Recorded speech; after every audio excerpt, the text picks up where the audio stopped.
Everybody moving to Gig Harbor thinks that Gig Harbor is just the same. One big town and everything looks the same, and that is so not the truth. We have several pockets of Gig Harbor that are much different than other areas of Gig Harbor, and that's what we're going to get into in this video. We're going to go into 5 different pockets of Gig Harbor right here and talk about what draws people in and what surprises people, sometimes in a good way and sometimes in a bad way, because the worst thing in the world is get drawn into a pocket that you think you like and only 3-6 months later, a year later, be like, nope, this was a bad decision, because that's a costly decision. My name is Darren Rivers. I am the Northwest Realtor, and I am managing broker of the Rivers Group. My group has helped over 600 families buy or sell homes here in the Gig Harbor area over the last 8 years. So we've done this a lot, and we've seen a lot of people purchase homes and love it and just not regret an ounce of it. And unfortunately, we've seen people purchase homes only to regret it later. The worst case scenario of this that I've ever seen is I got a phone call from a seller 4 days after they purchased the home. Now, they purchased the home with a different agent that did not educate them fully of what they were getting into and what the surrounding area was like. And I kid you not, 4 days later, they were calling us to sell their home, obviously taking a loss on it because they couldn't handle where they were because they were not educated on the area that they landed in. And while I say that, I got to remind you, the purpose of this video is not to scare you away. And while some of these areas we're going to talk about might be areas to avoid, they're really not areas to avoid at all. They're areas just to make sure that you know what you're getting into, because it may be a good fit for you and it may not. It just depends on your lifestyle and what you're looking for in the surrounding areas around your home. We are not talking specific homes in this video. We're talking the areas and the surroundings and the lifestyle that you'll have.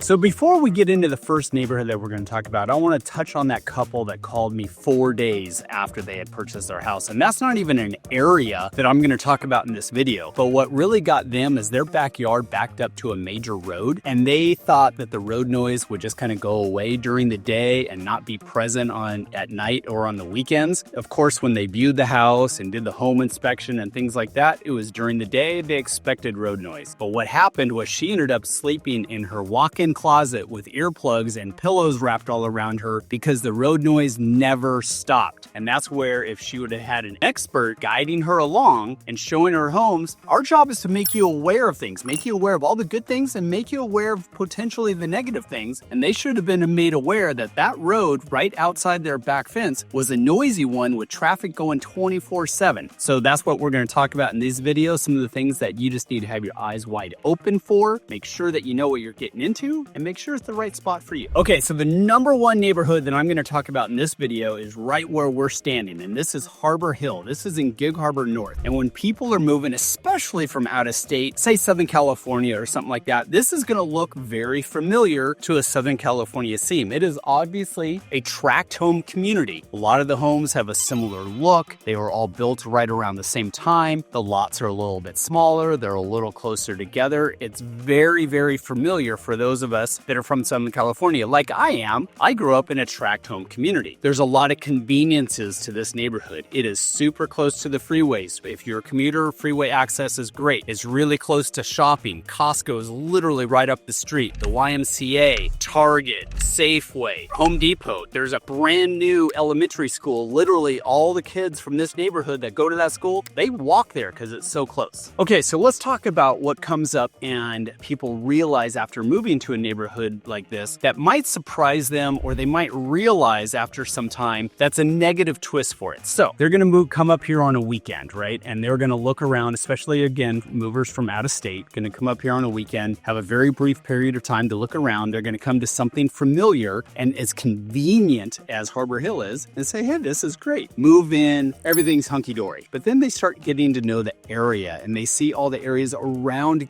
this area of Harbor Hill. Further out in Gig Harbor, where you have more space, you might have some acreage, you might have a bigger home, you might have more customized homes where every other one doesn't look quite the same or have the same paint job. And they should have said, God, if we would have taken a little bit more time, looked around a little bit more, maybe we would have found a pocket that fits us better, that gives us more privacy, where you can't reach out your kitchen window and get a cup of sugar from your neighbor through their kitchen window, because that can almost happen here because the homes are close together. It's designed to be that way and it fits some people great, but other other people, after they're here, they may have wanted more space, more privacy, and they don't mind that convenience of having the space and the privacy is an extra 10-minute drive. So we're going to wrap up Harbor Hill with this. There's negatives and there's positives. And the positives are real. I mean, it is really, really convenient because it's so close to some of the amenities and the freeways and commutes and schools and all those sort of things. It's nice because all the homes are relatively new. I mean, they started building this neighborhood about 10 or 12 years ago. So it's got all updated wiring, all updated plumbing. The roofs don't need to be replaced. It's got hardy plank siding. So all that stuff's great. The homes are fantastic. The negative sides are they're close together, which is that are designed to be. It's urban density that they were going for here. And so you're not going to have a super big private backyard. You're going to likely hear neighbors in their backyard. It just is what it is. So you need to have your eyes wide open. Make sure that this is something that's going to fit you and your family and your lifestyle. And if it's not, then don't rush into a home like this and let's find you something that's going to fit you better. Okay, area number 2 that we are going to talk about of an area that you may want to avoid, but maybe you'll really want to come, is downtown Gig Harbor, and that's where I'm at right now. And by the way, before we fully get into all the things that come with downtown Gig Harbor, right over here is a QR code, and that is a neighborhood quiz. Take that quiz. It's only a few questions, maybe 7 or 8 questions, and it will help guide you along as to what neighborhood may be the best fit for you. So take that right there. And over here, I got this QR code also. It is my relocation guide where we highlight all the different neighborhoods and what we have found attractive about each one. So let's get into downtown Gig Harbor. People move here. It's super romantic, right? You can walk to dinner. You can walk to your coffee shop. You're right here on the waterfront. It's the hub of activity. It's a great place to be. And honestly, if I were to move somewhere else other than where I live now, it would probably be downtown because I want to be a part of this. But you know what comes up if bites people that aren't aware of what downtown is all about, especially if they don't come at the right time, things like this. It gets busy down here. So in the wintertime, Gig Harbor is truly a sleepy little town. There's not a lot going on. You do have the local walkers in the mornings and, all the shops and the restaurants are open year round, of course. But in the summertime, it really becomes a hub of activity. And right now it's Tuesday afternoon. And what they're setting up out here is the summer concert series, which happens every Tuesday night here in Gig Harbor. It's a free concert. The band is down there testing their microphones right now, so you might hear some background noise. You see all those lawn chairs? Those are people saving their seats for when the concert starts. And here's the problem. It gets crowded. The parking down here is not good. So if you live one block up, somebody may be parking in front of your house. You might have a hard time getting in your own driveway if somebody is being obstructive, right? It's just something that sometimes people aren't aware of. It's just how busy it gets, especially in the summertime, and activities like this, which is every Tuesday night. We have the Maritime Festival every June where they literally shut down the downtown streets down here for 2 whole days on a weekend. So getting around during that time is difficult. Now there's a lot of fun things that go with it. You can participate in this stuff and literally walk from your front door. And those things are fantastic if that's what you're looking for. But if you don't want the hustle and bustle and the busyness and the inconvenience of having your routine interrupted, you may want to think twice about downtown Gig Harbor. So like I said, downtown Gig Harbor right now, we're in July. It's a Tuesday of all days, but summer concert series is going to be going, it's going to be jamming here in a couple hours. And you think, wow, this is a lively spot. Well, Gig Harbor truly is still a sleepy town. The restaurants, for the most part, close down at like 9 o'clock.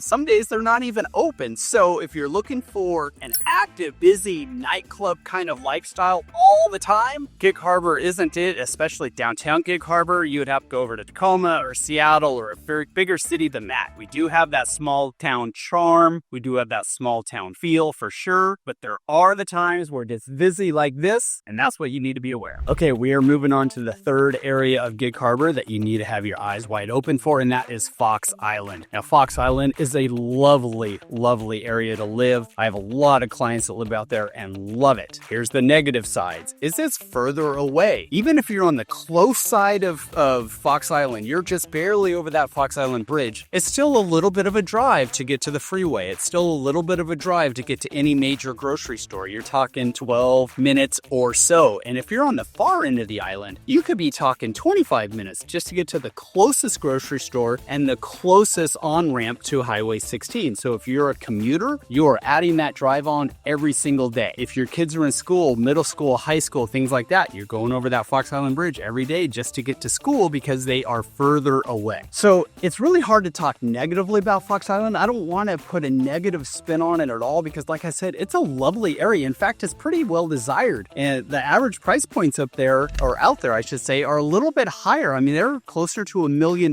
because it's so nice. There's so much waterfront, a lot of view properties. We were just showing clients a house out there today that they may be making an offer on because it's just absolutely stunning, but they're retired. They don't have to worry about driving to the freeway every day and then a further commute to wherever their workplace may be. They're only going to go to town, a couple days a week whenever they want, and otherwise just hang out in their garden. So it might be perfect for somebody like that. If you're looking for privacy and you don't mind being further away and you want something a little bit more remote because that fits your lifestyle, then it might be a great area. But if you go to Costco 2 or 3 days a week, Costco from the Fox Island Bridge is going to be about 20-25 minutes. And if you're at that far end of Fox Island, it could take you 40 minutes just to get to Costco. So I'm going to exit with that on Fox Island. It is lovely. I wouldn't mind living out there at all. Beautiful, beautiful area. Just have your eyes wide open as to what the commutes are like to get to wherever you want to go and realize that there's nothing really quite in your backyard other than nature. Okay, let's talk about area number 4 as we are driving to area number 5. So area number 4 is the Key Peninsula, which you have to drive over the Purdy Bridge to get to. Here's what attracts people to it and what they see up front. They see spacious open areas, they see privacy, they see lots of waterfront, and they see that their dollar goes further out there. So you can afford a bigger house, a better house, more land out there than you can when you're closer to downtown Gig Harbor. Your dollar simply goes further. That's super, super attractive. But if you buy too quick and don't pay attention to everything that goes into living out there, you might come up and get bit in the rear end and not know what you're getting into. And one of those things is what I mentioned first as far as Purdy, is the Purdy Bridge and the spit to get over there. So this is a little 2-lane bridge, 1 lane each way, and you can get some definite traffic. And during rush hour, it might take a while to get over that bridge and get home, or if you're going into work, take a while to get to work. So it's going to add to your commute for sure. It's also just further away. It's just like most big city kind of places, the further out you get, the cheaper it is. Well, that is certainly true with the Key Peninsula. So again, it's really going to fit some people's lifestyles. I mean, your dollar goes further. You have more land most of the time. You have more opportunity for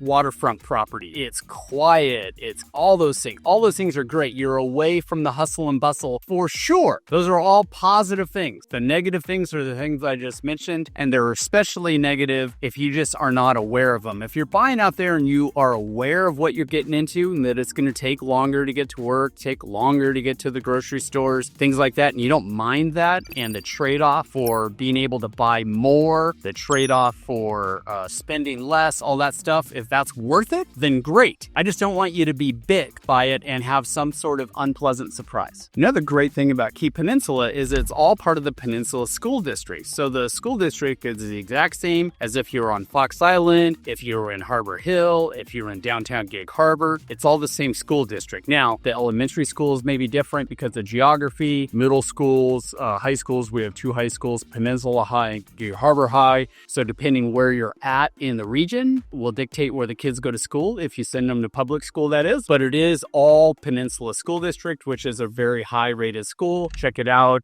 Do your own research on that. See how it compares to other school districts in the area, but it's a good one. Okay, funny story here for you. As you can tell, I'm wearing something different. When we were going through these video clips, we found out that audio completely went out for this last neighborhood we're in. So we're redoing it. This is like 2 days later. So it's going to look a little different, but that's okay. That's just how it goes. And this is not like professionally done videos. It's just raw content for you. So anyway, the neighborhood we are now in is number 5 neighborhood on my list, and that is Cannerwood. And here's what people really love about Cannerwood and attracts it to them. We are a pretty exclusive neighborhood here in Cannerwood. It's a fully gated community. It's got 24-hour security. It's surrounded by this wonderful golf course, country club living, all of that stuff. So people really look at it. It's kind of got a little bit of status to it, and it's definitely got a really cool lifestyle. So if you're attracted to something like that and you jump too quickly and you get into a house here and then you realize that there's some rules that you have to follow that you may not have been aware of, and they might annoy you if you're not used to them. Okay, so here's an example. We have obviously an established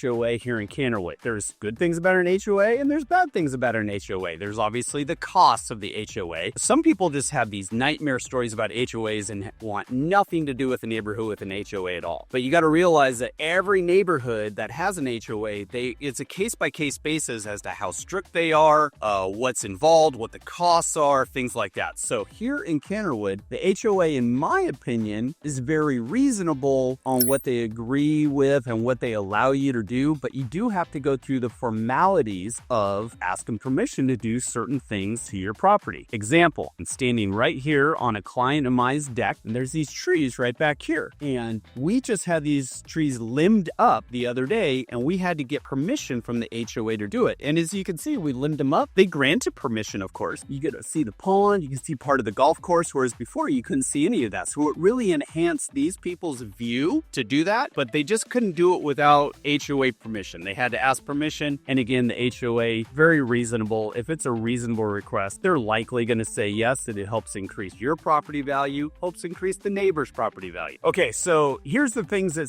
the HOA will likely say no to here in Kennerwood. And, I'm not part of the HOA committee. It's just I've lived here for 21 years, so I kind of know what they like and what they don't like. And one example is if you want to paint your house fluorescent purple or fluorescent pink, they're probably going to say no to that. You can't park your RV in the driveway for more than 24 hours, or a boat. You can certainly park it in there, load it up, get ready for your trip, things like that, but you can't permanently store it on your driveway. It's got to be in a garage or off-site or something like that. They just don't want RVs and boats permanently stored on driveways. But again, very reasonable on parking in your driveway, load it up for your trip, leave it there overnight. That's totally fine, and then you can take off. So those are the things that the HOA does control. A lot of stuff you have to ask formal permission, but as long as you're doing reasonable things that almost most people would be like, yeah, of course, that makes sense. They're going to approve those. They just want you to go through the formalities of it. Everybody, those are 5 areas of Gig Harbor that are very, very different from each other. So just remember, Gig Harbor might be a small community, but it is not one postcard. We have several different areas that look